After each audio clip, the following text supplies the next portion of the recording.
Bonsoir. 35 ans de pouvoir pour Paul Biya ce lundi 6 novembre 2017. Au RDPC, on saisit l'occasion pour en appeler à la consolidation des acquis de paix, d'unité et d'intégrité.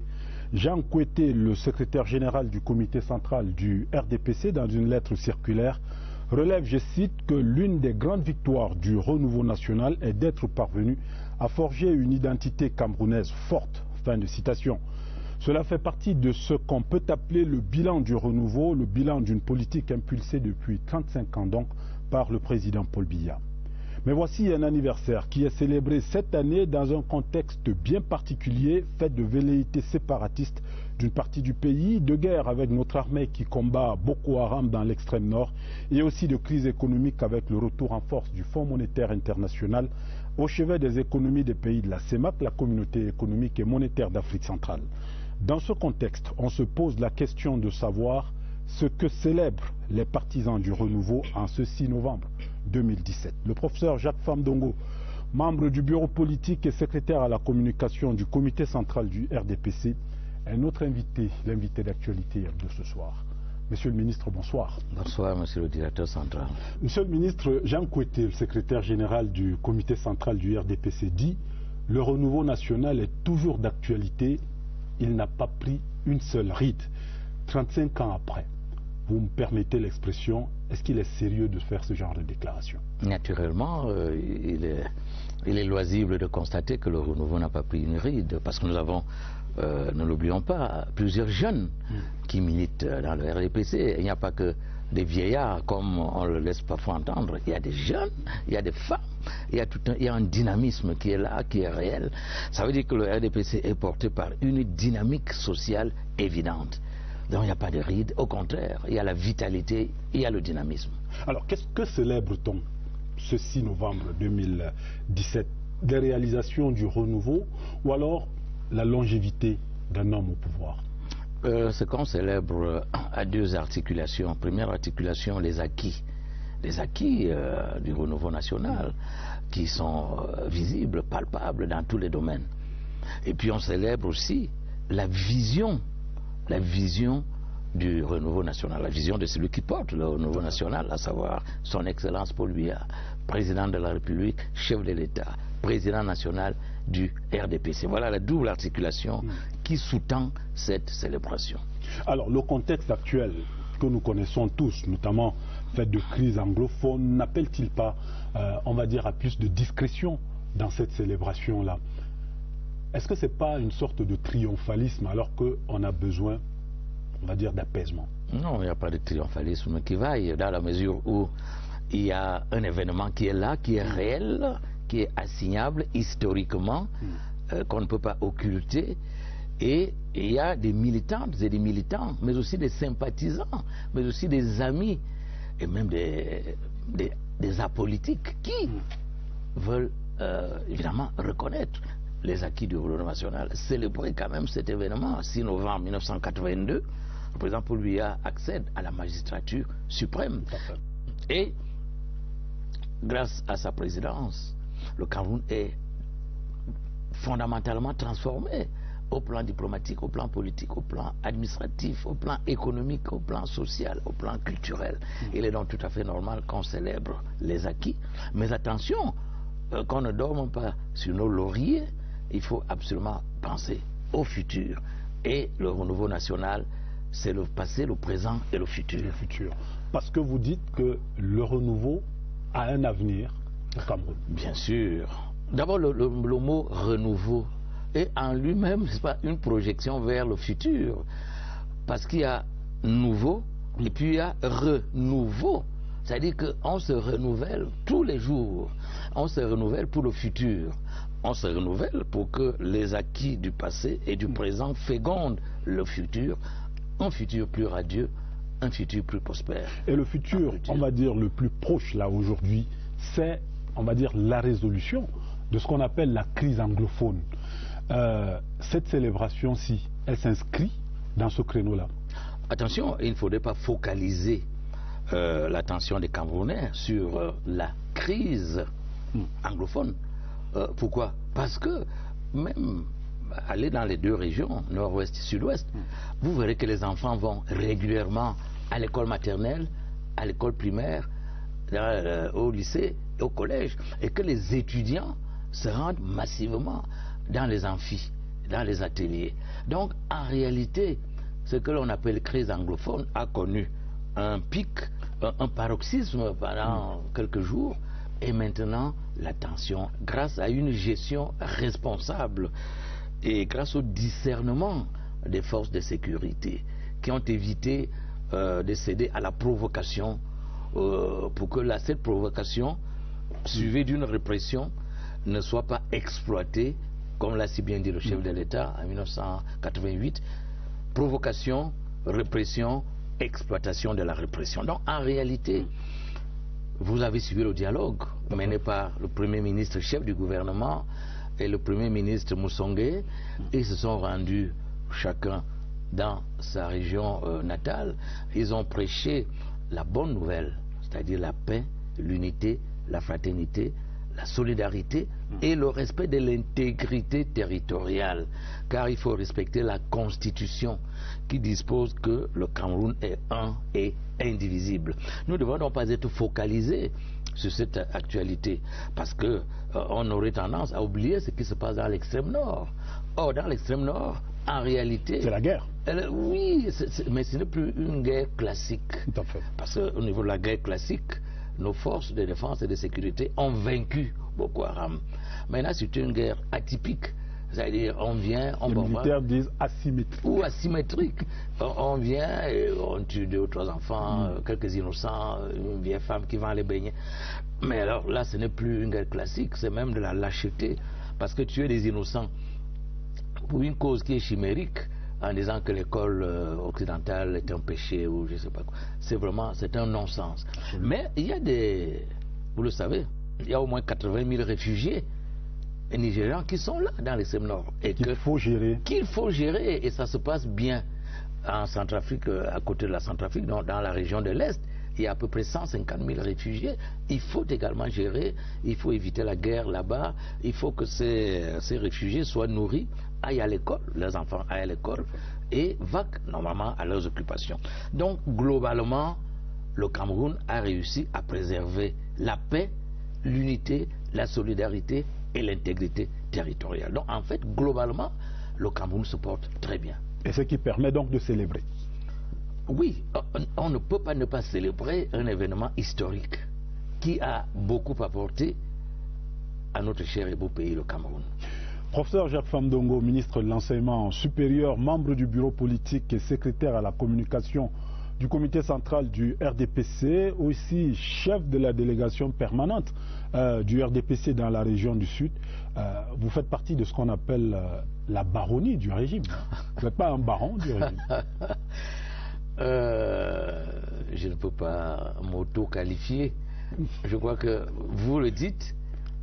Si vous le dites, je vous crois, car vous êtes un brillant observateur de la scène politique camerounaise. Merci, monsieur le ministre. Mais je suis avant tout un militant de base du RDPC, dans mon comité de base de Nkolandom, arrondissement de Bolo à 2e, département de l'Ambila, région du Sud. Actualité hebdo, sons et images de la semaine qui s'achève. Le sommet extraordinaire de la CEMAC en N'Djamena au Tchad. On salue les avancées de la libre circulation dans la sous-région. Paul Biya était en N'Djamena. La commission Moussanga qui fait le tour des administrations, réponse à la question comment se porte le bilinguisme dans nos ministères.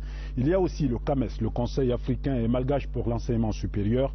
L'université de Yaoundé 2 accueille le concours d'agrégation en sciences politiques, économiques, juridiques et de gestion du 6 au 15 novembre prochain. 33 Camerounais sont sur la ligne de départ. Madame, Monsieur, merci de votre fidélité et actualité hebdo. Ce soir, c'est gros plan sur les 35 ans de pouvoir du président Paul Biya. Et notre invité, le professeur Jacques Famdongo, membre du bureau politique du RDPC. A tout de suite.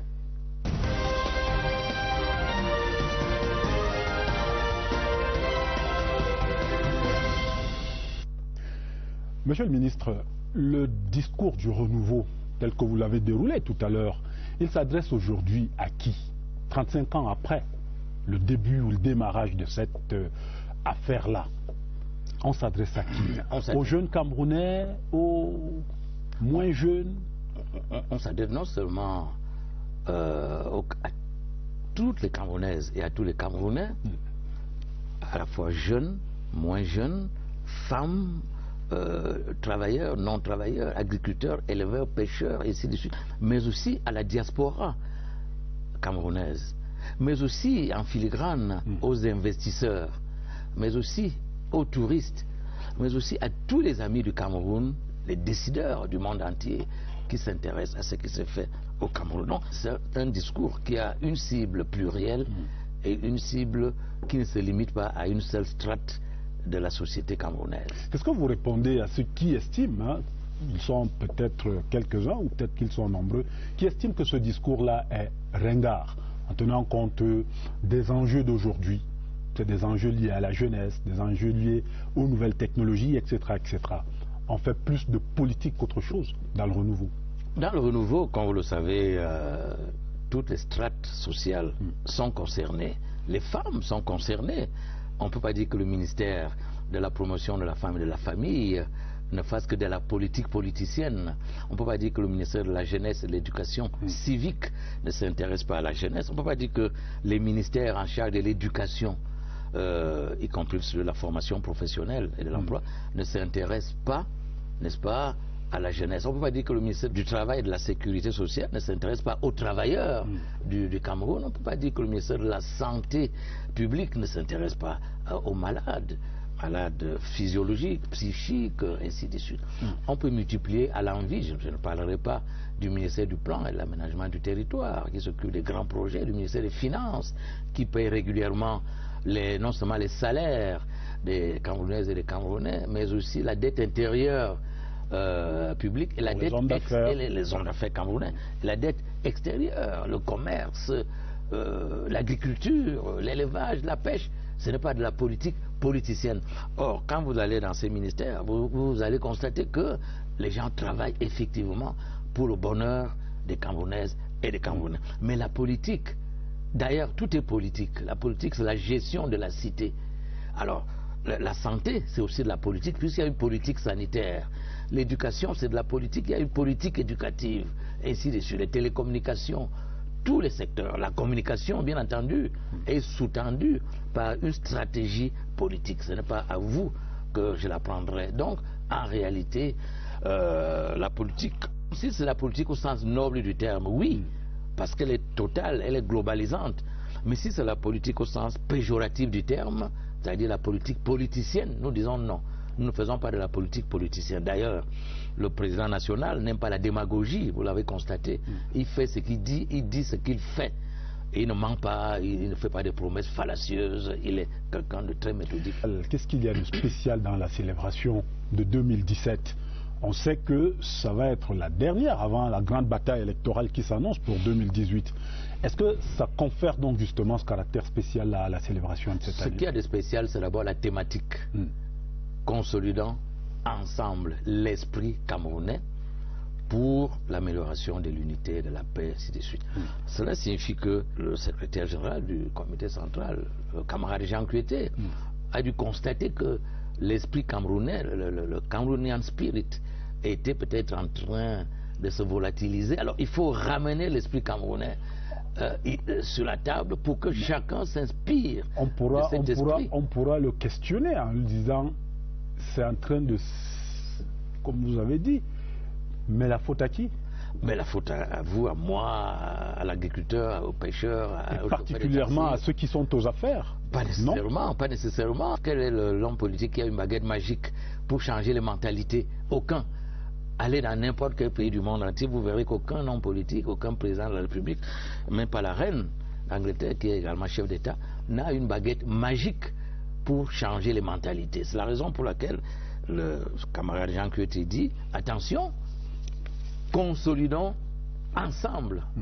Il dit bien ensemble, c'est-à-dire personne ne doit être en reste, ensemble, l'esprit camerounais, qui est un esprit axé sur l'unité, la paix, la solidarité, la fraternité et le respect de la Constitution. Les Camerounais ne sont pas des faussaires, les Camerounais ne sont pas des gens irresponsables, les Camerounais sont des personnes mûres, des personnes responsables qui œuvrent au progrès de la nation. Et cela se fait ensemble. D'où l'importance du vivre ensemble et l'importance de la commission créée par le président de la République pour la promotion du bilinguisme et du multiculturalisme, afin que nous soyons toujours ensemble, que nous résolvions nos problèmes ensemble et que nous radions toujours vers la même direction, la direction de la paix, de l'unité et du progrès du Cameroun. Et nous en parlerons tout à l'heure, Monsieur le ministre, le temps pour nous de diffuser cet élément sur le contexte justement et on va dire les enjeux de la célébration de ce 6 novembre 2017 au Cameroun. Voici à ce sujet, c'est vrai, Alega Mbele, Lucrèce Medoundiaba. Les signes de la célébration du 35e anniversaire de l'accession du président Paul Biya à la magistrature suprême sont bien visibles au siège du comité central du RDPC au quartier Lac à Yaoundé. Cette année, le contexte de la célébration est particulier. Il tient compte de la lutte contre Boko Haram, de la veille d'une année électorale et surtout des épreuves récentes vécues par la nation en référence à la crise sociopolitique dans le nord-ouest et le sud-ouest. Sur cette base, la circulaire du secrétaire général du comité central du RDPC relative aux orientations de la célébration indique clairement qu'il faut se départir de la démarche de comptabilité de ce que le renouveau national a pu faire depuis 35 ans. Le moment est venu de magnifier l'esprit camerounais qui a permis au fil des années de faire face aux tentatives de troubles de toutes sortes. Un esprit de culture de la pondération, de la tolérance, de la patience porté par le président Paul Biya, promoteur du renouveau, un projet de société qui place l'homme au centre de toutes les réalisations. Ce message doit être relayé parce qu'il traduit une singularité, un modèle propre du vivre ensemble du Cameroun et de ses peuples. Le contexte du 6 novembre 2017 est particulier.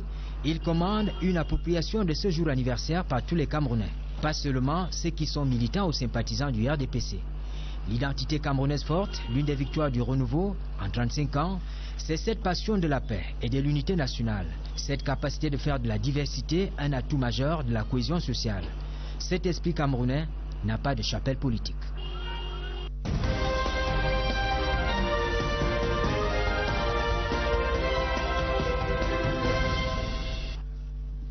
Face au journaliste Yves Mourouzi de Radio Monte Carlo, Paul Biya déclare qu'il souhaite qu'on retienne de lui Paul Biya, l'homme qui a apporté à son pays la démocratie et la prospérité.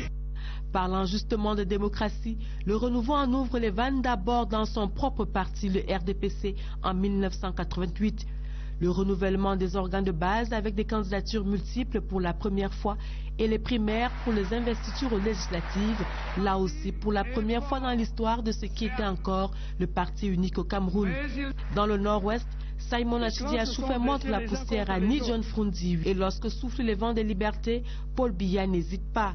Il sonne le glas du monolithisme politique. Notre parti est fort, certes, mais il doit dès aujourd'hui se préparer à affronter une éventuelle concurrence. Les ordonnances de 62 cèdent la place aux lois sur les libertés. Nous sommes en décembre 1990. Élections pluralistes avec un nombre sans cesse croissant de partis politiques, on en compte aujourd'hui 300. Et suite aux réserves émises par les formations politiques quant à l'implication de l'administration dans l'organisation des élections, le président de la République crée un organe indépendant en charge de l'organisation des élections. Monsieur le ministre, alors 6 novembre 2017, 35 ans, on célèbre le renouveau, mais est-ce que ce n'est pas le début de la campagne électorale pour 2018 ? Vous savez, la campagne électorale... Oui, vous allez me le dire. C'est permanent. C'est permanent. Aucun chef d'État ne peut oublier qu'il est d'abord le produit du peuple souverain qu'il a élu et qui doit donc tous les jours, jour et nuit même, veiller à ce que l'adhésion populaire à son programme politique, économique, social et culturel, que cette adhésion soit toujours permanente et au besoin soit renouvelée par des actions qui permettent donc de réveiller ceux qui auraient tendance à s'endormir, à somnoler, ou alors de ramener au bercail ceux qui se seraient éloignés de ce bercail, bien entendu en respectant le multipartisme, qui est la règle d'or, n'est-ce pas, de toute démocratie et qui est donc en vigueur au Cameroun depuis 1990. Alors, que propose le renouveau désormais qu'il n'a pas encore proposé ou Enfin, ça fait 35 ans que cette affaire-là dure. Qu'est-ce qu'on peut proposer de nouveau encore? Alors, prenons le cas de la santé. Il faut bien qu'il y ait des hôpitaux généraux dans toutes les régions, des hôpitaux de référence. Il faut que les hôpitaux des districts existent et fonctionnent mieux. Ils fonctionnent déjà, mais ils fonctionnent mieux, qu'il y ait des médecins spécialistes, qu'il y ait des sages-femmes, qu'il y ait des infirmiers diplômés d'État, qu'il y ait des produits dans les pharmacies pour que la santé du Cameroun s'améliore. Donc, en réalité, je n'ai pris que ce cas-là. J'aurais pu prendre un autre cas, l'agriculture de deuxième génération, qui est en gestation, qui commence à s'appliquer. J'aurais pu prendre l'élevage, j'aurais pu prendre la pêche, l'enseignement supérieur, le secondaire, les télécommunications. Le chantier est vaste. Ça, c'est l'apanage de toute action politique. L'action politique n'est jamais statique. L'action politique est toujours en perpétuel dynamisme, c'est-à-dire qu'elle évolue. Et il appartient à l'homme politique de canaliser cette évolution afin que la dite évolution ne lui soit pas défavorable par le jeu démocratique. Voilà ce que propose le renouveau, c'est-à-dire améliorer l'existant, esquisser de nouvelles pistes dans tous les domaines, tous les domaines.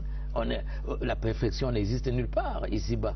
Rien n'est parfait sous le soleil. Donc le renouveau, le nom, je l'ai dit, nouveau et c'est-à-dire qu'on renouvelle tous les jours. Personne ne dort sur ses lauriers. On ne fait pas du triomphalisme et de l'auto-flagornerie. On sait que ce que nous faisons n'est pas parfait, puisque rien d'humain n'est parfait. Et on essaie donc de regarder vers le futur à partir des acquis du passé et du présent. Monsieur le ministre, vous êtes en charge de l'enseignement supérieur au sein du gouvernement. Les plus jeunes, mettons les étudiants, si vous vous adressez à eux aujourd'hui, pour ces enfants qui, lorsqu'ils regardent l'avenir, ont simplement peur du chômage, vous leur dites quoi? Mais justement, le triptyque édicté par le président de la République, son Excellence Paul Biya, en ce qui concerne l'enseignement supérieur, c'est assurance qualité, professionnalisation, employabilité. Voilà le triptyque qui sous-tend l'action du ministère de l'enseignement supérieur depuis une dizaine d'années. Je vous prends un cas précis. Les diplômés de l'enseignement supérieur ont de la peine à s'auto-employer. Non pas à être employés dans une entreprise, dans une administration, dans une ONG, mais à s'auto-employer. Les statisticiens du Cameroun nous ont appris que seuls 4,3% des diplômés de l'enseignement supérieur du Cameroun s'auto-emploient. C'est la raison pour laquelle nous avons créé depuis 5-6 ans dans les universités, grâce au concours du ministre Laurent Sergengwa en charge des PME, nous avons créé ce qu'on appelle des incubateurs d'entreprises, afin que les étudiants, pendant qu'ils sont dans les amphis, apprennent à créer et à gérer des entreprises. Et l'expérience est là, presque dans toutes les grandes écoles, Polytech, FGI, NSAI, FASA. Nous avons des incubateurs d'entreprises et les enfants, les étudiants, apprennent justement à mieux maîtriser l'outil entrepreneurial. Est-ce qu'il y a un discours qu'on peut leur tenir qui soit optimiste en matière de lutte contre le chômage? Alors justement, chaque fois que je dois intervenir, chaque fois que mes collaborateurs interviennent, qu'est-ce que nous leur disons? Nous leur disons, il y a eu une université de la première génération. Cette université-là n'avait aucun problème pour le placement des diplômés. La fonction publique était là. Était là, les entreprises aussi. Et puis il y a eu l'université de la deuxième génération avec la réforme du 19 janvier 1993, création de 6 universités d'État pour remplacer la seule université qui existait. Là aussi, des efforts ont été faits avec la création de plusieurs écoles technologiques et professionnelles.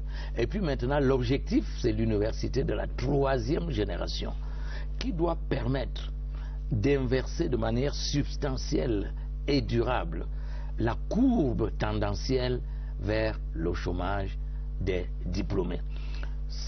D'où l'importance édictée par le chef de l'État de la professionnalisation. C'est-à-dire, même dans une faculté qui serait loin de la professionnalisation, comme la faculté des arts, lettres et sciences humaines, nous demandons aux enseignants, aux recteurs bien entendu, qui demandent aussi à ses collaborateurs, de mettre l'accent sur la professionnalisation. Exemple, vous savez que c'est grâce à Nollywood, au Nigeria, cinéma nigérian, que le Nigeria a acquis le rang de première puissance économique d'Afrique, un peu surclassé l'Afrique du Sud. Donc c'est grâce aux humanités, c'est grâce aux belles lettres, c'est grâce à la créativité, à l'inventivité, à l'imagination. Mais il suffit pour cela d'avoir la logistique nécessaire. Et ça peut se faire. Et ça se fait déjà à la faculté des arts, lettres et sciences humaines, par exemple de l'université de Yaoundé 1, où il y a un département art et spectacle qui promeut justement la professionnalisation dans les métiers du cinéma, du théâtre et des spectacles. Ce qui permet aux étudiants de réaliser des films, des courts-métrages et de pouvoir les vendre. Je sais que ce n'est pas encore l'idéal, ce n'est pas encore l'optimum, parce que ce sont des expériences qui sont encore embryonnaires.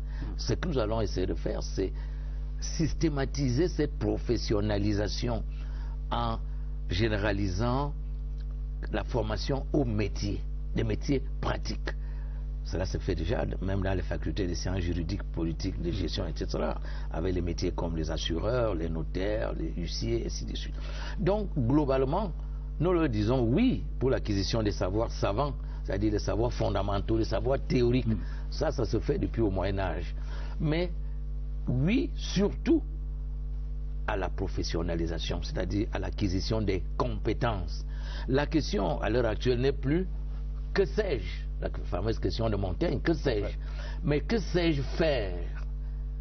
Parce que si vous allez dans votre village et que votre maman, votre tante, votre grand-maman vous disent: Monsieur Ibrahim, mon fils Ibrahim Chérif, mon petit-fils Ibrahim Chérif, que sais-tu faire?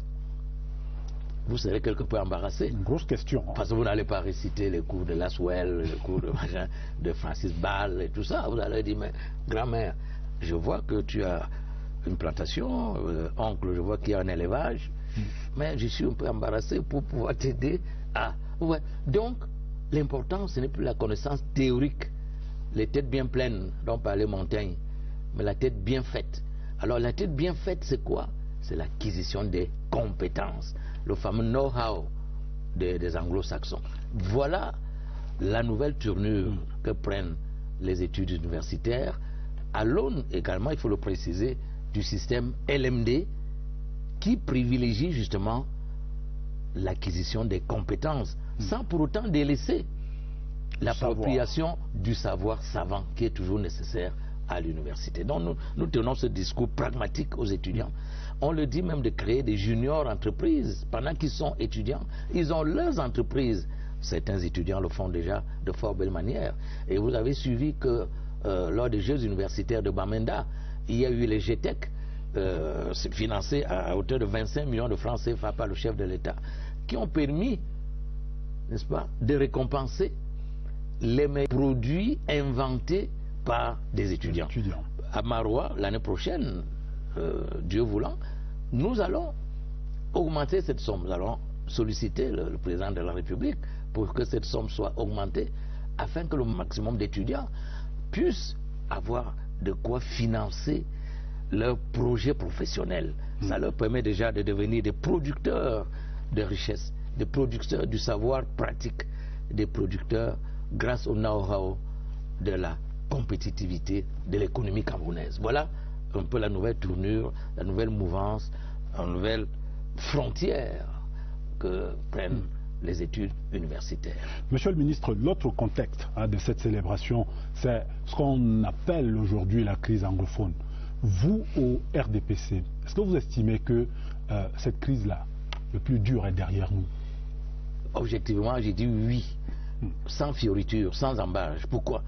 Parce que nos compatriotes du nord-ouest et du sud-ouest, qui sont d'ailleurs les premières et les principales victimes des mots d'ordre irresponsables de ces illuminés, qui le plus souvent ne vivent même pas au Cameroun, mais vivent hors de notre cher et beau pays, ont leurs enfants à l'extérieur, ont leurs épouses à l'extérieur, leurs frères, leurs sœurs, leurs tantes, ainsi de suite à l'extérieur, mais préfèrent allumait le feu au Cameroun. Donc, pendant longtemps, ses compatriotes ont intoxiqué ceux qui étaient restés dans les villages, dans les villes nord-ouest, sud-ouest. Et certains ont cru que, effectivement, l'âge d'or était pour demain matin, en disant oui, vous aurez votre indépendance, désormais l'argent viendra à flot, tous les enfants auront des emplois, tous les discours démagogiques imaginables et inimaginables. Et maintenant, ils se sont rendus compte que c'était de la fabulation, que c'était des chimères, et qu'en réalité, ces gens n'avaient aucun projet pour le Cameroun. Ils avaient des rêves, ils ont bâti des châteaux en Espagne, mais dans la pratique, ils se sont bien rendus compte que c'est toujours le gouvernement de la République qui leur apporte des écoles, qui leur apporte des centres de santé, des hôpitaux, des routes. Par exemple, la route Bamenda-Manfé est l'une des plus belles qui soit au Cameroun. Je demande à chaque Camerounais, bon, ceux qui ont un peu de moins, d'aller emprunter cette route. Ils verront que c'est une route extraordinaire. Maintenant qu'il y a donc cet apaisement, la suite serait quoi? La suite, le chef de l'État l'a dit. Le président a dit dialogue. Dialogue. En dialogue avec qui? Mais en dialogue avec ceux qui avaient été intoxiqués. C'est comme une cure de désintoxication que l'on fait. Parce qu'on leur avait dit, oui, votre enfant a une licence, il chôme, mais avec l'indépendance, vos enfants auront des emplois à profusion, parce que ces emplois sont phagocytés par les francophones. Bon, tu n'as pas d'argent, mais oui, mais les caisses d'argent arrivent, nous venons. On leur a même dit que le 1er octobre, l'ONU viendrait installer le président de cet État fantasmagorique et que ce président serait escorté par les casques bleus des Nations Unies. Des Nations Unies. Alors, bien entendu, ils sont intelligents. Il ne faut pas croire qu'ils sont idiots, ils sont très intelligents. Ils ont demandé assez. Mais alors, vous nous avez promis ça, ça, ça et ça, nous ne voyons rien. En revanche, vous nous dites de faire des villes mortes. Mais les villes mortes, c'est avec ça que je nourris ma femme, mes enfants. C'est avec ça que je peux me soigner. C'est avec ça que j'achète un habit. C'est avec ça que je peux vivre relativement décemment. Mais vous, qu'est-ce que vous nous apportez? Et du reste, on nous apprend que tous vos enfants sont à l'extérieur, alors que les miens sont ici. Donc, vous êtes des menteurs. Alors, ce dialogue prescrit par le chef de l'État commence à porter des fruits. Pourquoi? Parce que les gens, comment je peux dire, leurs yeux étaient bandés, voilés.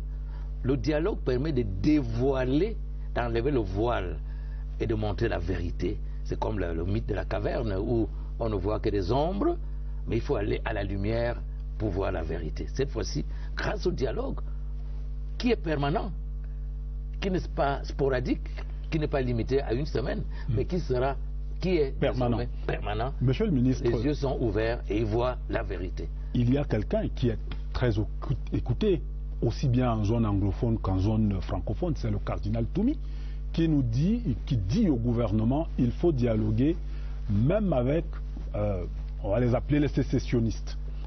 Qu'est-ce qu'on lui répond? Alors, on lui répond d'abord, s'il faut dialoguer avec les sécessionnistes, ça veut dire qu'ils sont déjà dans notre État.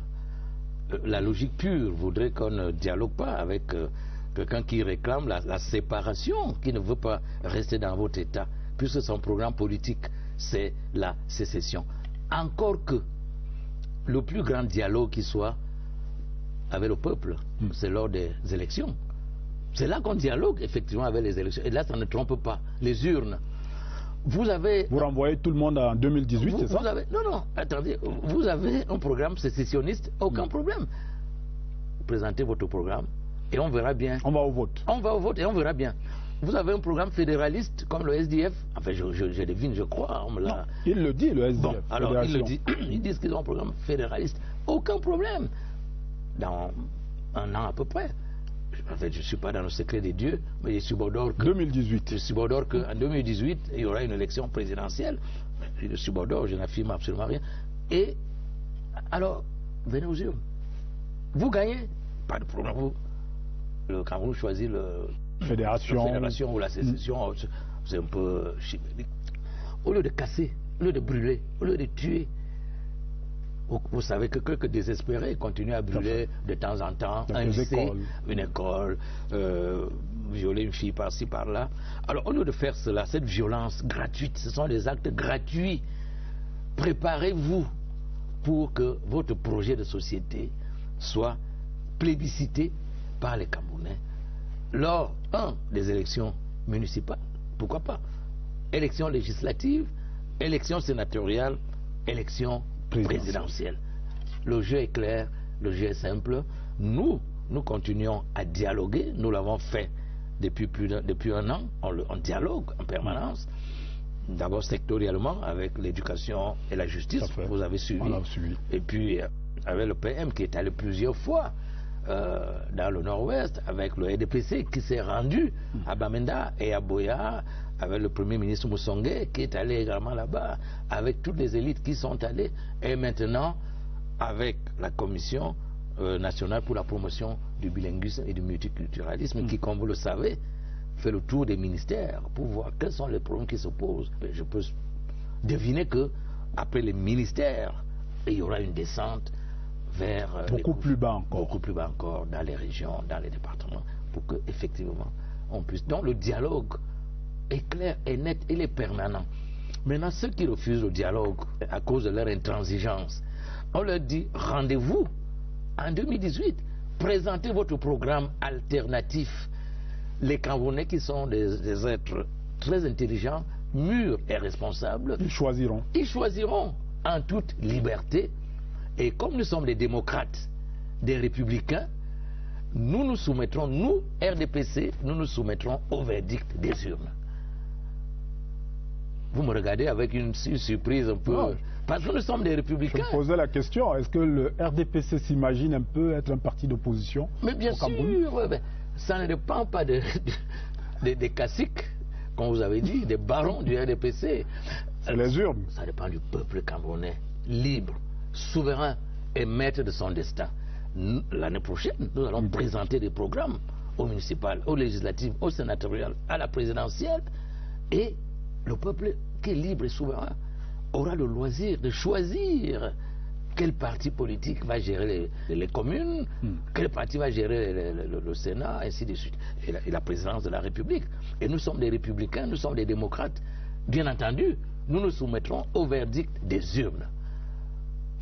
Monsieur le ministre... Nous n'allons pas casser, nous n'allons pas brûler, nous n'allons pas incendier, nous n'allons pas violer. Nous nous soumettrons au verdict des urnes. Mais nous nous préparons, bien entendu, pour gagner dans la transparence, dans la responsabilité et dans la démocratie.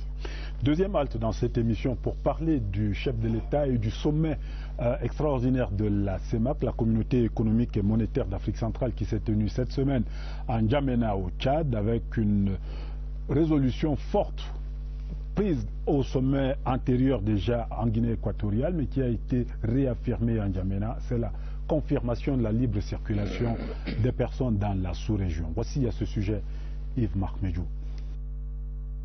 Le communiqué final lu par le président sortant de la commission de la CEMAC et qui sanctionne les délibérations des chefs d'État consacre la primauté de l'intérêt communautaire.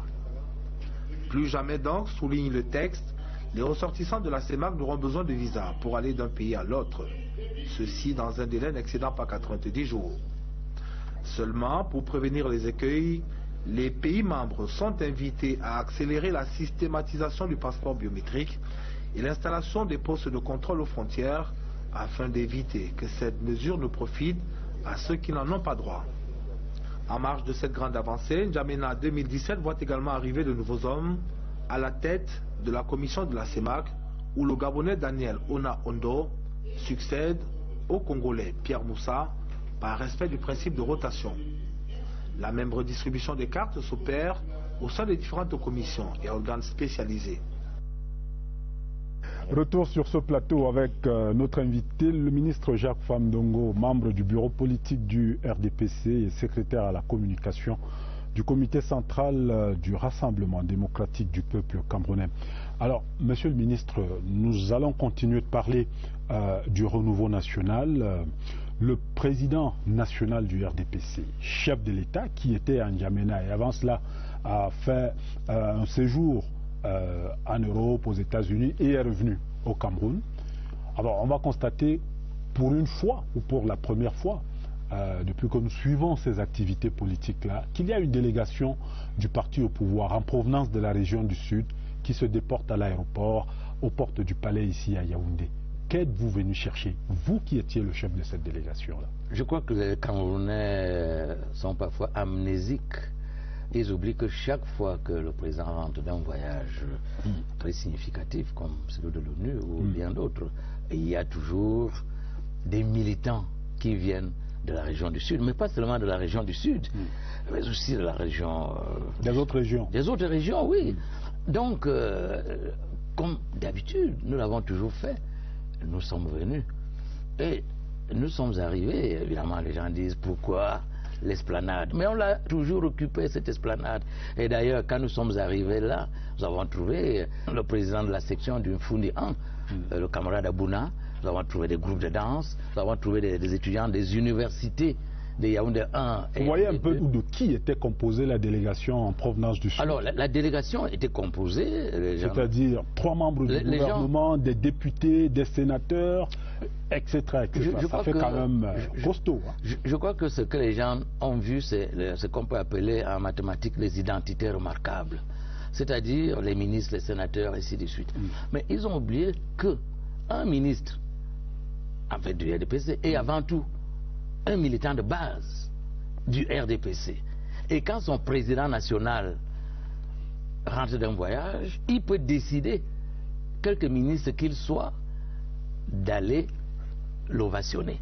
Et nous n'étions pas les seuls. Il y avait des militants de base qui venaient du sud profond, du Djelobo, de l'Anvila, de l'océan, de la vallée d'une Thème. Personne ne les a remarqués. Je suis d'ailleurs un peu suffoqué par une telle discrimination que l'on ne voit que 3 ministres alors qu'il y avait... il y avait des sénateurs, il y avait tout le monde. Et puis il y avait des militants de base, des présidents de section dont personne n'a parlé. Et la question que les gens se posaient, parce que bon, on l'a entendu, ils ont dit mais de quoi ont peur ces ministres-là? De quoi aviez-vous peur? Alors en réalité, pourquoi vous y êtes en réalité ce sont des observateurs parcellaires de la scène politique camerounaise. Car ce n'est pas la première fois que les ministres, parce que peut-être c'est l'emplacement, et ça en sémiologie ça s'appelle la proxémique, c'est peut-être l'emplacement qui a retenu l'attention de certains observateurs. Mais en réalité, nous le faisons régulièrement ici à Yaoundé. Une fois, le président revenait également d'un voyage de l'ONU, nous étions avant l'emplacement de la garde présidentielle. On était là, il y avait même une banderole, le Sud accueille le président national. Alors, je pose une question un peu absurde, c'est-à-dire, alors, où est la faute d'un militant de base qui va accueillir son président national, quel que soit l'endroit? Y a-t-il des endroits avec une marque déposée? Je ne le sache pas. Monsieur le ministre, on peut vous le concéder. Je ne le sache pas. Il n'y a pas de faute. Alors, s'il n'y a pas de faute, pourquoi en parle-t-on? Il y a curiosité quand même. Mais quelle curiosité? Cela ne se fait pas tous les jours. C'est parce que les Camerounais croient que les ministres sont faits pour les bureaux. Pour les bureaux feutrés, climatisés, buvant du champagne. Et d'autres disent... Mais un ministre ne peut pas rester 3 heures debout pour attendant son président. Le président national. Alors que le ministre est avant tout un militant de base. Demain matin, je peux ne plus être ministre, je peux ne plus être coordonnateur régional, je peux ne plus être membre du bureau politique, mais je serai toujours un militant de base. Et la question, justement, c'est ces Camerounais-là qui disent, est-ce que ce n'est pas parce qu'on en parle, hein, c'est des rumeurs, c'est tout ce qu'on veut, on parle de remaniement. C'est pas la peur du remaniement ministériel qui vous amène à vous afficher comme ça? Le ministre qui vous parle n'a pas besoin de se positionner. Vous le savez très bien.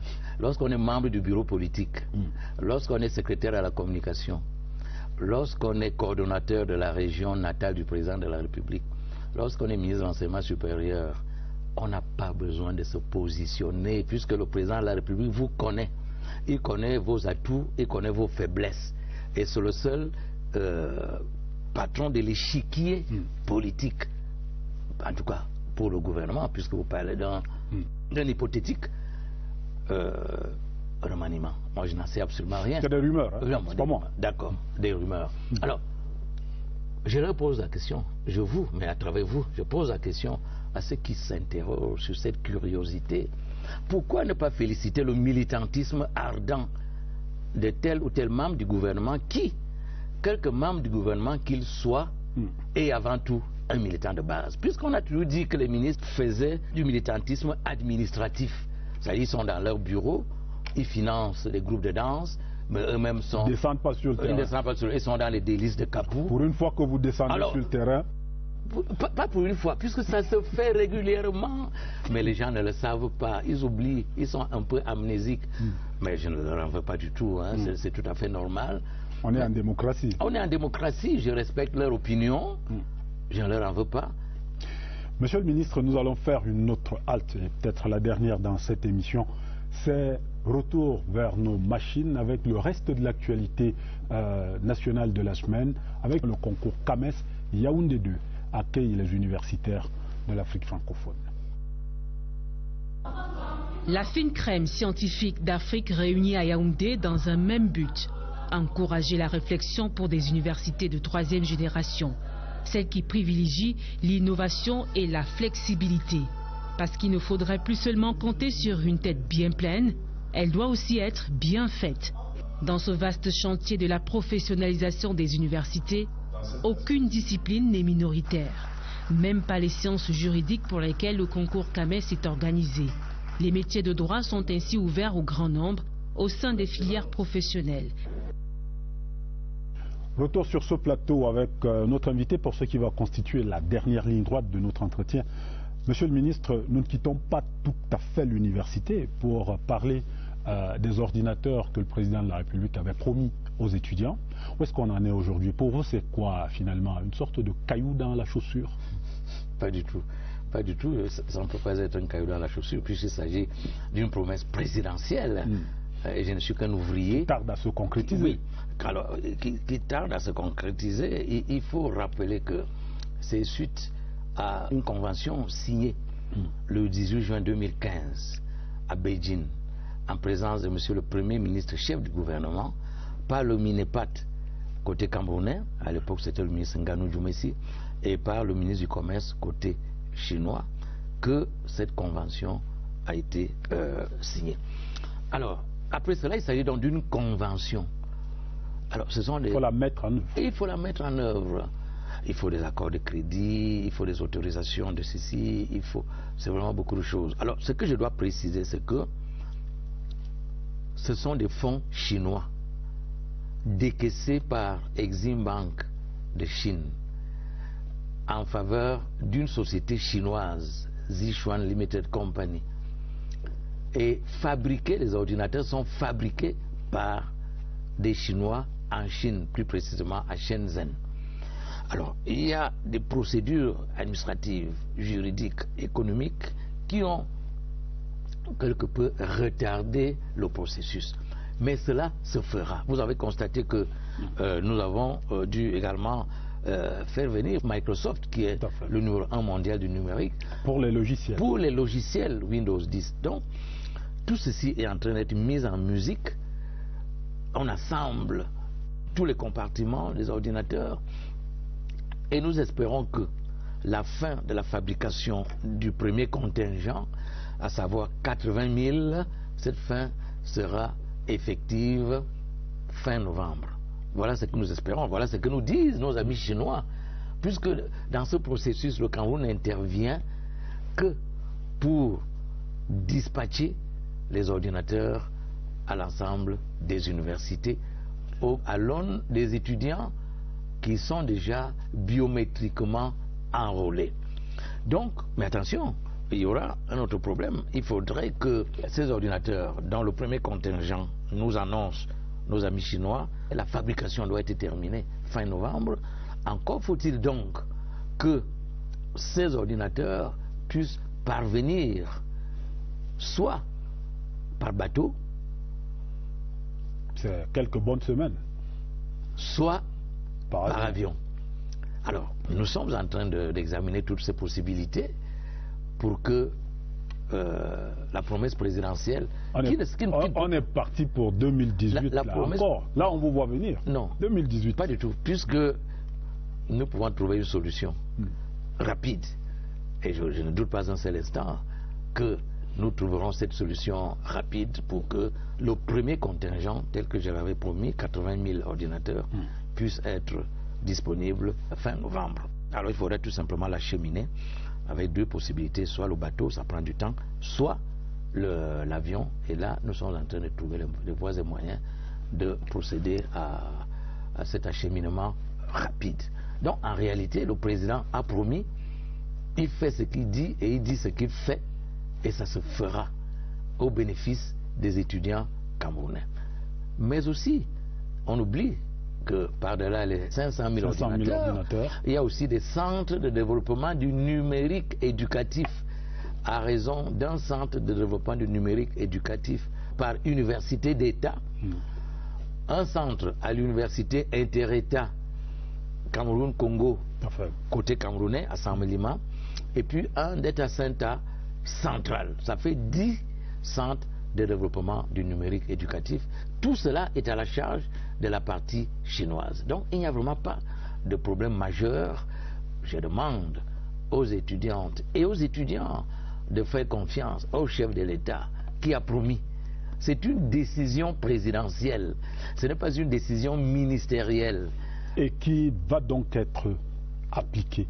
Bien entendu, puisque le président ne peut pas dire quelque chose qui n'est pas conforme à la vérité, ce serait gravissime. Il a dit, il le fera, ça se fera, et nous sommes chargés de réceptionner des ordinateurs déjà fabriqués quand ils seront fabriqués. Le premier contingent sera fabriqué et nous allons le dispatcher aux ayants droit, aux étudiants qui sont éligibles, mais qui sont au préalable enrôlés grâce à la technique biométrique pour éviter des doubles emplois, des distributions dolosives, ainsi de suite. Monsieur le ministre, une ou deux questions avant de mettre un terme à cette émission. Alors, l'an 35 du renouveau, les 35 ans de pouvoir du président Paul Biya, lundi 6 novembre, vous serez où? Alors, lundi 6 novembre, je serai... Vous continuerez d'être militant de base, je serai à la fois à Yaoundé, mais aussi sur le terrain, bien entendu, avec les militantes et les militants du RDPC. Et le message, in fine, c'est quoi? On célèbre les 35 ans de pouvoir du président de la République et on prend date pour l'avenir, ou alors il y a autre chose derrière? Nous avons toujours célébré aussi bien l'anniversaire de l'accession du président de la République au pouvoir que l'anniversaire de la création du RDPC à Bamenda. 6 novembre, chaque année, on célèbre. Et 24 mars, on célèbre. 6 novembre que d'aucuns disent que le RDPC a confisqué. Mais la circulaire de monsieur le secrétaire général que vous avez lu est claire et nette. Les militantes et les militants, mais aussi les sympathisants, les amis et même les Camerounais. Parce que le président de la République n'est pas le président des militantes et des militants du RDPC. Il est le président de tous les Camerounais, de toutes les Camerounaises, quelles que soient leurs obédiences religieuses, philosophiques ou politiques. Donc il n'y a aucun problème, c'est la fête de tous les Camerounais. Mais nous ne pouvons pas caporaliser les Camerounaises et les Camerounais qui ne veulent pas venir parce que dans leur perception, ils estiment que c'est une fête du RDPC. Alors qu'en fait, il s'agit d'un anniversaire qui concerne le chef de l'État, qui est le président de la République. Est-ce que ce n'est pas un peu la faute au RDPC, justement, qui aime bien tirer toute la couverture de son côté? Non, pas du tout. Il y a eu plusieurs fois, plusieurs cérémonies auxquelles étaient conviés des militants du SDF, de l'UPC, du MDR, et ainsi de suite. Et ça s'est passé de fort belle manière. Et il n'est pas exclu que cette fois-ci, il y ait également des militantes et des militants d'autres partis, qui est des sympathisants, qui est même des citoyens apolitiques, mais qui viennent parce qu'il s'agit de l'anniversaire du chef de l'État, président de la République. Professeur Jacques Famdongo, ministre de l'Enseignement supérieur, membre du bureau politique du Rassemblement démocratique du peuple camerounais, secrétaire à la communication du comité central du RDPC, chef de la délégation RDPC pour la région du Sud.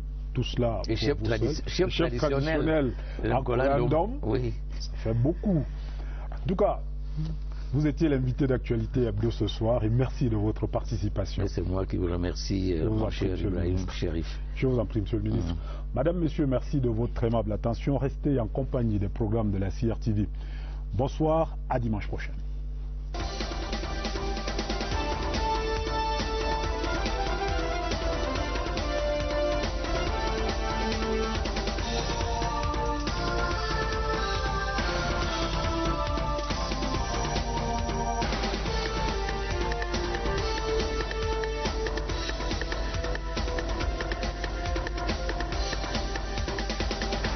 Nous leur disons oui pour l'acquisition des savoirs savants, c'est-à-dire des savoirs fondamentaux, des savoirs théoriques. Ça se fait depuis au Moyen-Âge. Mais oui, surtout à la professionnalisation, c'est-à-dire à l'acquisition des compétences. La question à l'heure actuelle n'est plus que sais-je, la fameuse question de Montaigne, que sais-je, mais que sais-je faire? Parce que si vous allez dans votre village et que votre maman, votre tante, votre grand-maman vous disent Monsieur Ibrahim, mon fils Ibrahim Cherif, mon petit-fils Ibrahim Cherif, que sais-tu faire? Vous serez quelque peu embarrassé. Une grosse question. Parce que vous n'allez pas réciter les cours de Laswell, les cours de Francis Ball et tout ça. Vous allez dire, mais grand-mère, je vois que tu as une plantation, oncle, je vois qu'il y a un élevage, mais je suis un peu embarrassé pour pouvoir t'aider à... Ouais. Donc, l'important, ce n'est plus la connaissance théorique, les têtes bien pleines dont parlait Montaigne, mais la tête bien faite. Alors, la tête bien faite, c'est quoi? C'est l'acquisition des compétences, le fameux know-how des anglo-saxons. Voilà la nouvelle tournure que prennent les études universitaires, à l'aune également, il faut le préciser, du système LMD, qui privilégie justement l'acquisition des compétences, sans pour autant délaisser l'appropriation du savoir savant qui est toujours nécessaire à l'université. Donc nous tenons ce discours pragmatique aux étudiants. On le dit même de créer des juniors entreprises. Pendant qu'ils sont étudiants, ils ont leurs entreprises. Certains étudiants le font déjà de fort belle manière. Et vous avez suivi que lors des Jeux universitaires de Bamenda, il y a eu les GTEC, financés à hauteur de 25 millions de francs CFA par le chef de l'État, qui ont permis, n'est-ce pas, de récompenser les produits inventés par des étudiants. À Maroua, l'année prochaine, Dieu voulant, nous allons augmenter cette somme. Nous allons solliciter le président de la République pour que cette somme soit augmentée afin que le maximum d'étudiants puissent avoir de quoi financer leurs projets professionnels. Ça leur permet déjà de devenir des producteurs de richesse, des producteurs du savoir pratique, des producteurs grâce au know-how de la compétitivité de l'économie camerounaise. Voilà un peu la nouvelle tournure, la nouvelle mouvance, la nouvelle frontière que prennent les études universitaires. Monsieur le ministre, l'autre contexte de cette célébration, c'est ce qu'on appelle aujourd'hui la crise anglophone. Vous, au RDPC, est-ce que vous estimez que cette crise-là, le plus dur est derrière nous? Objectivement, j'ai dit oui, sans fioriture, sans embâche. Pourquoi? Parce que nos compatriotes du nord-ouest et du sud-ouest, qui sont d'ailleurs les premières et les principales victimes des mots d'ordre irresponsables de ces illuminés, qui le plus souvent ne vivent même pas au Cameroun, mais vivent hors de notre cher et beau pays, ont leurs enfants à l'extérieur, ont leurs épouses à l'extérieur, leurs frères, leurs sœurs, leurs tantes, et ainsi de suite à l'extérieur, mais préfèrent allumer le feu au Cameroun. Donc, pendant longtemps, ces compatriotes ont intoxiqué ceux qui étaient restés dans les villages, dans les villes nord-ouest, sud-ouest. Et certains ont cru que, effectivement, l'âge d'or était pour demain matin, en disant oui, vous aurez votre indépendance, désormais l'argent viendra à flot, tous les enfants auront des emplois, tous les discours démagogiques, imaginables et inimaginables. Et maintenant, ils se sont rendus compte que c'était de la fabulation, que c'était des chimères, et que en réalité, ces gens n'avaient aucun projet pour le Cameroun. Ils avaient des rêves. Ils ont bâti des châteaux en Espagne. Mais dans la pratique, ils se sont bien rendus compte que c'est toujours le gouvernement de la République qui leur apporte des écoles, qui leur apporte des centres de santé, des hôpitaux, des routes. Par exemple, la route Bamenda-Manfé est l'une des plus belles qui soit au Cameroun. Je demande à chaque Camerounais, bon, ceux qui ont un peu de moins, d'aller emprunter cette route. Ils verront que c'est une route extraordinaire. Maintenant qu'il y a donc cet apaisement, la suite serait quoi? La suite, le chef de l'État l'a dit. Le président a dit dialogue. Dialogue. En dialogue avec qui? Mais en dialogue avec ceux qui avaient été intoxiqués. C'est comme une cure de désintoxication que l'on fait. Parce qu'on leur avait dit, oui, votre enfant a une licence, il chôme, mais avec l'indépendance, vos enfants auront des emplois à profusion, parce que ces emplois sont phagocytés par les francophones. Bon, tu n'as pas d'argent, mais oui, mais les caisses d'argent arrivent. Nous venons, on leur a même dit que le 1er octobre, l'ONU viendrait installer le président de cet État fantasmagorique et que ce président serait escorté par les casques bleus des Nations Unies. Des Nations Unies. Alors, bien entendu, ils sont intelligents. Parce qu'il ne faut pas croire qu'ils sont idiots, ils sont très intelligents. Ils ont demandé assez. Mais alors, vous nous avez promis ça, ça, ça et ça, nous ne voyons rien. En revanche, vous nous dites de faire des villes mortes. Mais les villes mortes, c'est avec ça que je nourris ma femme, mes enfants. C'est avec ça que je peux me soigner. C'est avec ça que j'achète un habit. C'est avec ça que je peux vivre relativement décemment. Mais vous, qu'est-ce que vous nous apportez? Et du reste, on nous apprend que tous vos enfants sont à l'extérieur, alors que les miens sont ici. Donc, vous êtes des menteurs. Alors, ce dialogue prescrit par le chef de l'État commence à porter des fruits. Pourquoi? Parce que les gens, comment je peux dire, leurs yeux étaient bandés, voilés. Le dialogue permet de dévoiler, d'enlever le voile et de montrer la vérité. C'est comme le mythe de la caverne où on ne voit que des ombres, mais il faut aller à la lumière pour voir la vérité. Cette fois-ci, grâce au dialogue, qui est permanent, qui n'est pas sporadique, qui n'est pas limité à une semaine, mais qui est permanent. Monsieur le ministre, les yeux sont ouverts et ils voient la vérité. Il y a quelqu'un qui est très écouté, aussi bien en zone anglophone.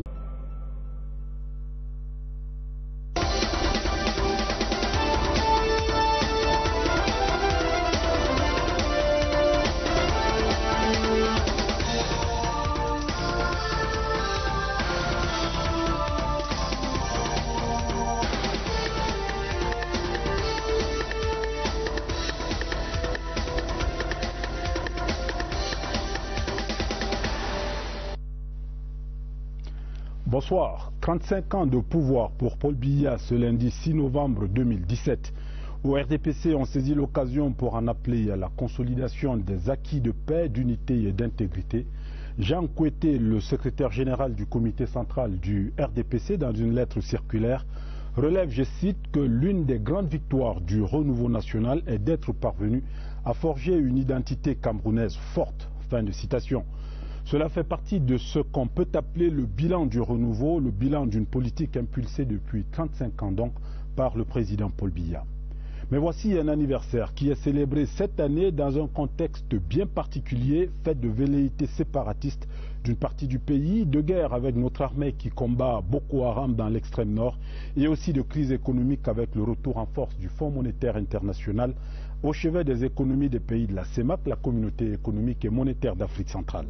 Dans ce contexte, on se pose la question de savoir ce que célèbrent les partisans du renouveau en ce 6 novembre 2017. Le professeur Jacques Famdongo, membre du bureau politique et secrétaire à la communication du comité central du RDPC, est notre invité, l'invité d'actualité de ce soir.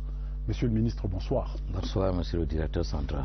Monsieur le ministre, Jean Kouété, le secrétaire général du comité central du RDPC, dit « Le renouveau national est toujours d'actualité. Il n'a pas pris une seule ride. » 35 ans après, vous me permettez l'expression, est-ce qu'il est sérieux de faire ce genre de déclaration? Naturellement, il est loisible de constater que le renouveau n'a pas pris une ride, parce que nous avons, ne l'oublions pas, plusieurs jeunes qui militent dans le RDPC. Il n'y a pas que des vieillards, comme on le laisse parfois entendre. Il y a des jeunes, il y a des femmes, il y a un dynamisme qui est là, qui est réel. Ça veut dire que le RDPC est porté par une dynamique sociale évidente. Donc il n'y a pas de rides, au contraire, il y a la vitalité, il y a le dynamisme. Alors qu'est-ce que célèbre-t-on ce 6 novembre 2017? Des réalisations du renouveau ou alors la longévité d'un homme au pouvoir? Ce qu'on célèbre à deux articulations. Première articulation, les acquis. Les acquis du renouveau national qui sont visibles, palpables dans tous les domaines. Et puis on célèbre aussi la vision du renouveau national, la vision de celui qui porte le renouveau national, à savoir son Excellence Paul Biya, président de la République, chef de l'État, président national du RDPC. Voilà la double articulation qui sous-tend cette célébration. Alors le contexte actuel que nous connaissons tous, notamment fait de crise anglophone, n'appelle-t-il pas, on va dire, à plus de discrétion dans cette célébration-là? Est-ce que ce n'est pas une sorte de triomphalisme alors qu'on a besoin, on va dire, d'apaisement? Non, il n'y a pas de triomphalisme qui vaille, dans la mesure où il y a un événement qui est là, qui est réel, qui est assignable historiquement, qu'on ne peut pas occulter. Et il y a des militantes et des militants, mais aussi des sympathisants, mais aussi des amis, et même des apolitiques qui veulent évidemment reconnaître les acquis du renouveau national, célébrer quand même cet événement. 6 novembre 1982, le président Paul Biya accède à la magistrature suprême. Et grâce à sa présidence, le Cameroun est fondamentalement transformé au plan diplomatique, au plan politique, au plan administratif, au plan économique, au plan social, au plan culturel. Il est donc tout à fait normal qu'on célèbre les acquis. Mais attention, qu'on ne dorme pas sur nos lauriers, il faut absolument penser au futur. Et le renouveau national, c'est le passé, le présent et le futur. Le futur. Parce que vous dites que le renouveau a un avenir au Cameroun. Bien sûr. D'abord, le mot renouveau est en lui-même, c'est pas une projection vers le futur. Parce qu'il y a nouveau et puis il y a renouveau. C'est-à-dire qu'on se renouvelle tous les jours. On se renouvelle pour le futur. On se renouvelle pour que les acquis du passé et du présent fécondent le futur. Un futur plus radieux, un futur plus prospère. Et le futur, on va dire, le plus proche là aujourd'hui, c'est, on va dire, la résolution de ce qu'on appelle la crise anglophone. Cette célébration-ci, elle s'inscrit dans ce créneau-là? Attention, il ne faudrait pas focaliser l'attention des Camerounais sur la crise anglophone. Pourquoi? Parce que même aller dans les deux régions, nord-ouest et sud-ouest, vous verrez que les enfants vont régulièrement à l'école maternelle, à l'école primaire, au lycée et au collège, et que les étudiants se rendent massivement dans les amphis, dans les ateliers. Donc en réalité, ce que l'on appelle crise anglophone a connu un pic, un paroxysme pendant quelques jours, et maintenant la tension, grâce à une gestion responsable et grâce au discernement des forces de sécurité qui ont évité de céder à la provocation pour que cette provocation, suivie d'une répression, ne soit pas exploitée, comme l'a si bien dit le chef de l'État en 1988, provocation, répression, exploitation de la répression. Donc en réalité, vous avez suivi le dialogue mené par le Premier ministre chef du gouvernement et le Premier ministre Moussongé. Ils se sont rendus chacun dans sa région natale. Ils ont prêché la bonne nouvelle, c'est-à-dire la paix, l'unité, la fraternité, la solidarité et le respect de l'intégrité territoriale. Car il faut respecter la Constitution. Il fait. Il ne ment pas, il ne fait pas de promesses fallacieuses, il est quelqu'un de très méthodique. Qu'est-ce qu'il y a de spécial dans la célébration de 2017?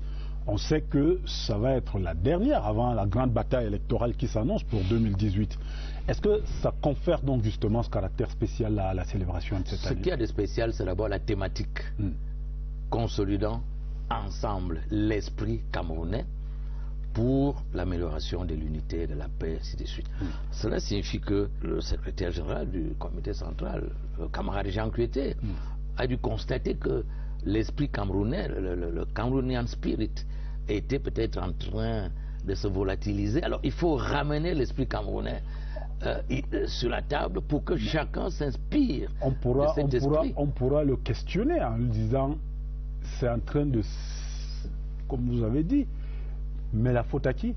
Mais la faute à vous, à moi, à l'agriculteur, aux pêcheurs, particulièrement à ceux qui sont aux affaires. Pas nécessairement, pas nécessairement. Quel est l'homme politique qui a une baguette magique pour changer les mentalités? Aucun.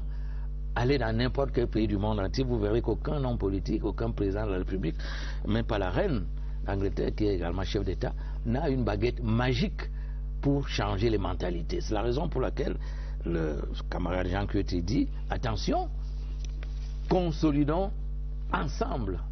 Il dit bien ensemble. C'est-à-dire personne ne doit être en reste. Ensemble, l'esprit camerounais, qui est un esprit axé sur l'unité, la paix, la solidarité, la fraternité et le respect de la Constitution. Les Camerounais ne sont pas des faussaires, les Camerounais ne sont pas des gens irresponsables, les Camerounais sont des personnes mûres, des personnes responsables qui œuvrent au progrès de la nation. Et cela se fait ensemble.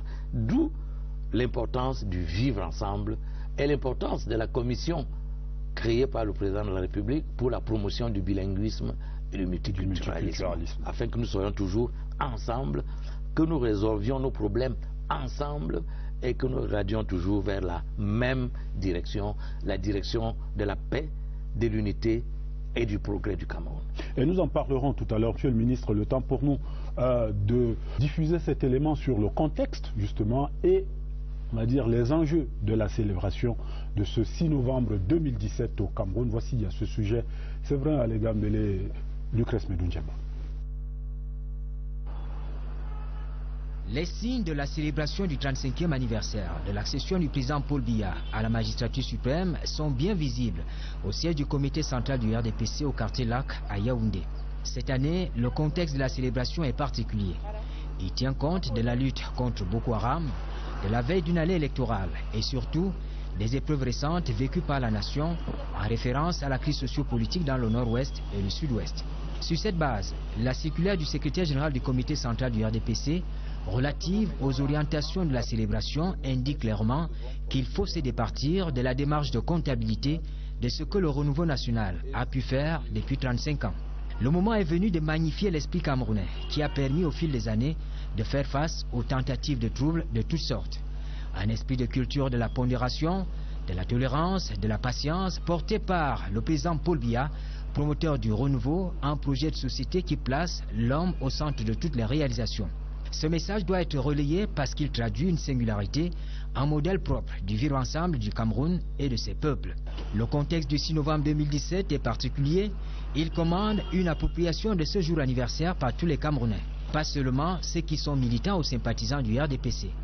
L'identité camerounaise forte, l'une des victoires du renouveau en 35 ans, c'est cette passion de la paix et de l'unité nationale, cette capacité de faire de la diversité un atout majeur de la cohésion sociale.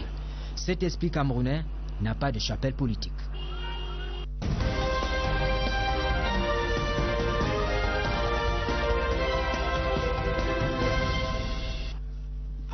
Face au journaliste Yves Mourouzi de Radio Monte Carlo, Paul Biya déclare qu'il souhaite qu'on retienne de lui Paul Biya, l'homme qui a apporté à son pays la démocratie et la prospérité. Parlant justement de démocratie, le renouveau en ouvre les vannes d'abord dans son propre parti, le RDPC, en 1988. Le renouvellement des organes de base avec des candidatures multiples pour la première fois et les primaires pour les investitures législatives, là aussi pour la première fois dans l'histoire de ce qui était encore le parti unique au Cameroun. Dans le nord-ouest, Simon Achidiachou fait montre la poussière à Ni John Frundi et lorsque soufflent les vents des libertés, Paul Biya n'hésite pas. Il sonne le glas du monolithisme politique. Notre parti est fort, certes, mais il doit dès aujourd'hui se préparer à affronter une éventuelle concurrence. Les ordonnances de 62 cèdent la place aux lois sur les libertés. Nous sommes en décembre 1990. Élections pluralistes avec un nombre sans cesse croissant de partis politiques, on en compte aujourd'hui 300. Et suite aux réserves émises par les formations politiques quant à l'implication de l'administration dans l'organisation des élections, le président de la République crée un organe indépendant en charge de l'organisation des élections. Monsieur le ministre, alors 6 novembre 2017, 35 ans, on célèbre le renouveau, mais est-ce que ce n'est pas le début de la campagne électorale pour 2018? Vous savez, la campagne électorale... Oui, vous allez me le dire. C'est permanent. C'est permanent. Aucun chef d'État ne peut oublier qu'il est d'abord le produit du peuple souverain qu'il a élu et qui doit donc tous les jours, jour et nuit même, veiller à ce que l'adhésion populaire à son programme politique, économique, social et culturel, que cette adhésion soit toujours permanente et au besoin soit renouvelée par des actions qui permettent donc de réveiller ceux qui auraient tendance à s'endormir, à somnoler, ou alors de ramener au bercail ceux qui se seraient éloignés de ce bercail, bien entendu en respectant le multipartisme qui dispose que le Cameroun est un et indivisible. Nous ne devons donc pas être focalisés sur cette actualité parce que on aurait tendance à oublier ce qui se passe dans l'extrême nord. Or, dans l'extrême nord, en réalité... C'est la guerre. Oui, mais ce n'est plus une guerre classique. Tout à fait. Parce qu'au niveau de la guerre classique, nos forces de défense et de sécurité ont vaincu Boko Haram. Maintenant, c'est une guerre atypique. C'est-à-dire, on vient, on bombarde. Les militaires disent asymétrique. Ou asymétrique. On vient et on tue 2 ou 3 enfants, quelques innocents, une vieille femme qui va les baigner. Mais alors là, ce n'est plus une guerre classique, c'est même de la lâcheté. Parce que tuer des innocents pour une cause qui est chimérique, en disant que l'école occidentale est un péché ou je ne sais pas quoi, c'est un non-sens. Mais il y a vous le savez, il y a au moins 80 000 réfugiés nigérians qui sont là dans l'extrême nord et qu'il faut gérer. Qu'il faut gérer et ça se passe bien en Centrafrique, à côté de la Centrafrique, dans la région de l'Est. Il y a à peu près 150 000 réfugiés. Il faut également gérer, il faut éviter la guerre là-bas, il faut que ces réfugiés soient nourris, aillent à l'école, leurs enfants aillent à l'école et vaquent normalement à leurs occupations. Donc globalement, le Cameroun a réussi à préserver la paix, l'unité, la solidarité et l'intégrité territoriale. Donc en fait, globalement, le Cameroun se porte très bien. Et ce qui permet donc de célébrer. Oui, on ne peut pas ne pas célébrer un événement historique qui a beaucoup apporté à notre cher et beau pays, le Cameroun. Professeur Jacques Famdongo, ministre de l'Enseignement supérieur, membre du bureau politique et secrétaire à la communication du comité central du RDPC, aussi chef de la délégation permanente du RDPC dans la région du Sud. Vous faites partie de ce qu'on appelle la baronnie du régime. Vous n'êtes pas un baron du régime. Je ne peux pas m'auto-qualifier. Je crois que vous le dites. Si vous le dites, je vous crois. Car vous êtes un brillant observateur de la scène politique camerounaise. Merci, monsieur le ministre. Mais je suis avant tout un militant de base du RDPC, dans mon comité de base de Nkolandom, arrondissement de Boloa 2e, département de l'Ambila, région du Sud. Actualité hebdo, sons et images de la semaine qui s'achève. Le sommet extraordinaire de la CEMAC en N'Djamena au Tchad. On salue les avancées de la libre circulation dans la sous-région. Paul Biya était en N'Djamena. La commission Moussangay qui fait le tour des administrations, réponse à la question comment se porte le bilinguisme dans nos ministères. Il y a aussi le CAMES, le Conseil africain et malgache pour l'enseignement supérieur. L'université de Yaoundé 2 accueille le concours d'agrégation en sciences politiques, économiques, juridiques et de gestion du 6 au 15 novembre prochain. 33 Camerounais sont sur la ligne de départ. Madame, Monsieur, merci de votre fidélité et actualité hebdo. Ce soir, c'est gros plan sur les 35 ans de pouvoir du président Paul Biya. Et notre invité, le professeur Jacques Famdongo, membre du bureau politique du RDPC. A tout de suite.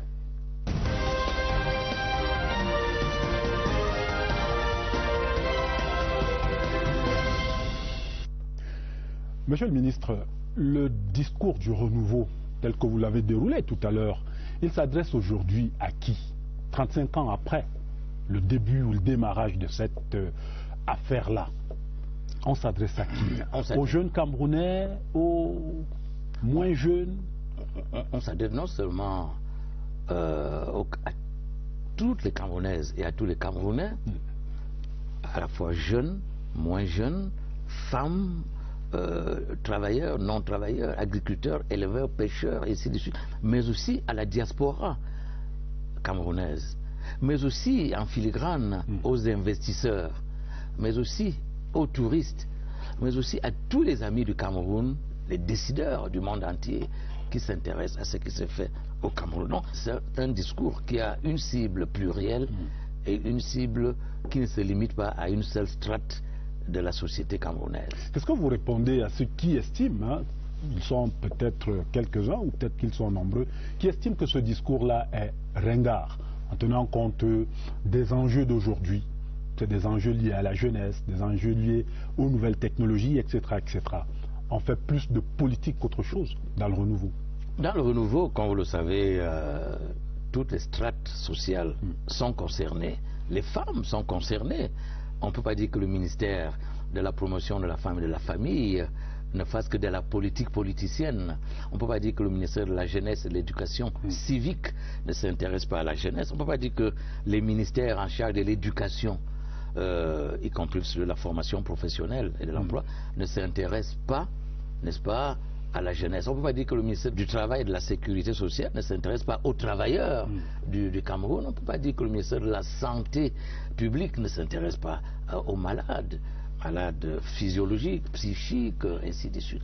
On peut multiplier à l'envi. Je ne parlerai pas du ministère du Plan et de l'Aménagement du Territoire, qui s'occupe des grands projets, du ministère des Finances, qui paye régulièrement non seulement les salaires des Camerounaises et des Camerounais, mais aussi la dette intérieure publique et la dette les hommes d'affaires camerounais, la dette extérieure, le commerce, l'agriculture, l'élevage, la pêche. Ce n'est pas de la politique politicienne. Or, quand vous allez dans ces ministères, vous allez constater que les gens travaillent effectivement pour le bonheur des Camerounaises et des Camerounais. Mais la politique, d'ailleurs, tout est politique. La politique, c'est la gestion de la cité. Alors, la santé, c'est aussi de la politique, puisqu'il y a une politique sanitaire. L'éducation, c'est de la politique, il y a une politique éducative, ainsi de suite. Les télécommunications, tous les secteurs. La communication, bien entendu, est sous-tendue par une stratégie politique. Ce n'est pas à vous que je la prendrai. Donc, en réalité, la politique, si c'est la politique au sens noble du terme, oui, parce qu'elle est totale, elle est globalisante. Mais si c'est la politique au sens péjoratif du terme, c'est-à-dire la politique politicienne, nous disons non. Nous ne faisons pas de la politique politicienne. D'ailleurs, le président national n'aime pas la démagogie, vous l'avez constaté. Il fait ce qu'il dit, il dit ce qui est la règle d'or, n'est-ce pas, de toute démocratie et qui est donc en vigueur au Cameroun depuis 1990. Alors, que propose le renouveau désormais qu'il n'a pas encore proposé enfin, ça fait 35 ans que cette affaire-là dure. Qu'est-ce qu'on peut proposer de nouveau encore? Alors, prenons le cas de la santé. Bon, il faut bien qu'il y ait des hôpitaux généraux dans toutes les régions, des hôpitaux de référence. Il faut que les hôpitaux des districts existent et fonctionnent mieux. Ils fonctionnent déjà, mais ils fonctionnent mieux, qu'il y ait des médecins spécialistes, qu'il y ait des sages-femmes, qu'il y ait des infirmiers diplômés d'État, qu'il y ait des produits dans les pharmacies pour que la santé du Cameroun s'améliore. Donc, en réalité, je n'ai pris que ce cas-là. J'aurais pu prendre un autre cas, l'agriculture de deuxième génération, qui est en gestation, qui commence à s'appliquer. J'aurais pu prendre l'élevage, j'aurais pu prendre la pêche, l'enseignement supérieur, le secondaire, les télécommunications. Le chantier est vaste. Ça, c'est l'apanage de toute action politique. L'action politique n'est jamais statique. L'action politique est toujours en perpétuel dynamisme, c'est-à-dire qu'elle évolue, et il appartient à l'homme politique de canaliser cette évolution afin que la dite évolution ne lui soit pas défavorable par le jeu démocratique. Voilà ce que propose le renouveau, c'est-à-dire améliorer l'existant, esquisser de nouvelles pistes dans tous les domaines, tous les domaines. La perfection n'existe nulle part ici-bas, rien n'est parfait sous le soleil. Donc le renouveau, dans le nom, je l'ai dit, nouveau et c'est-à-dire qu'on renouvelle tous les jours. Personne ne dort sur ses lauriers, on ne fait pas du triomphalisme et de l'auto-flagornerie. On sait que ce que nous faisons n'est pas parfait, puisque rien d'humain n'est parfait. Et on essaie donc de regarder vers le futur à partir des acquis du passé et du présent. Monsieur le ministre, vous êtes en charge de l'enseignement supérieur au sein du gouvernement. Les plus jeunes, mettons les étudiants, si vous vous adressez à eux aujourd'hui, pour ces enfants qui, lorsqu'ils regardent l'avenir, ont simplement peur du chômage, vous leur dites quoi?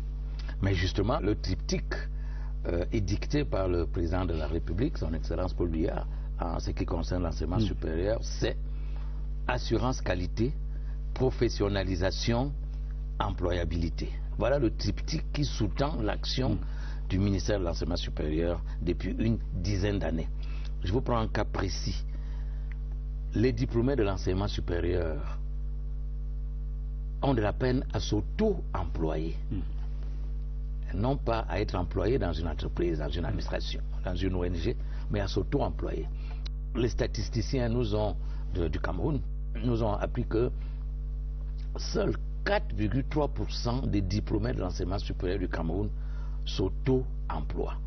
C'est la raison pour laquelle nous avons créé depuis 5-6 ans dans les universités, grâce au concours du ministre Laurent Sergengua en charge des PME, nous avons créé ce qu'on appelle des incubateurs d'entreprises, afin que les étudiants, pendant qu'ils sont dans les amphis, apprennent à créer et à gérer des entreprises.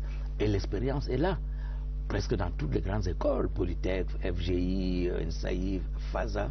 Nous avons des incubateurs d'entreprises et les enfants, les étudiants, apprennent justement à mieux maîtriser l'outil entrepreneurial. Est-ce qu'il y a un discours qu'on peut leur tenir qui soit optimiste en matière de lutte contre le chômage? Alors justement, chaque fois que je dois intervenir, chaque fois que mes collaborateurs interviennent, qu'est-ce que nous leur disons? Nous leur disons, il y a eu une université de la première génération, cette université-là n'avait aucun problème pour le placement des diplômés. La fonction publique était là. Était là, les entreprises aussi. Et puis il y a eu l'université de la deuxième génération avec la réforme du 19 janvier 1993, création de 6 universités d'État pour remplacer la seule université qui existait. Là aussi, des efforts ont été faits avec la création de plusieurs écoles technologiques et professionnelles.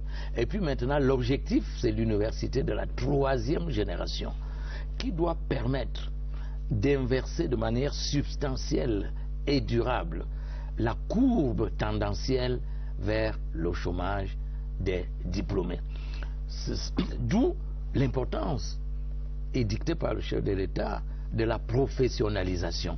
C'est-à-dire, même dans une faculté qui serait loin de la professionnalisation, comme la faculté des arts, lettres et sciences humaines, nous demandons aux enseignants, aux recteurs bien entendu, qui demandent aussi à ses collaborateurs, de mettre l'accent sur la professionnalisation. Exemple, vous savez que c'est grâce à Nollywood, au Nigeria, cinéma nigérian, que le Nigeria a acquis le rang de première puissance économique d'Afrique, un peu surclassé l'Afrique du Sud.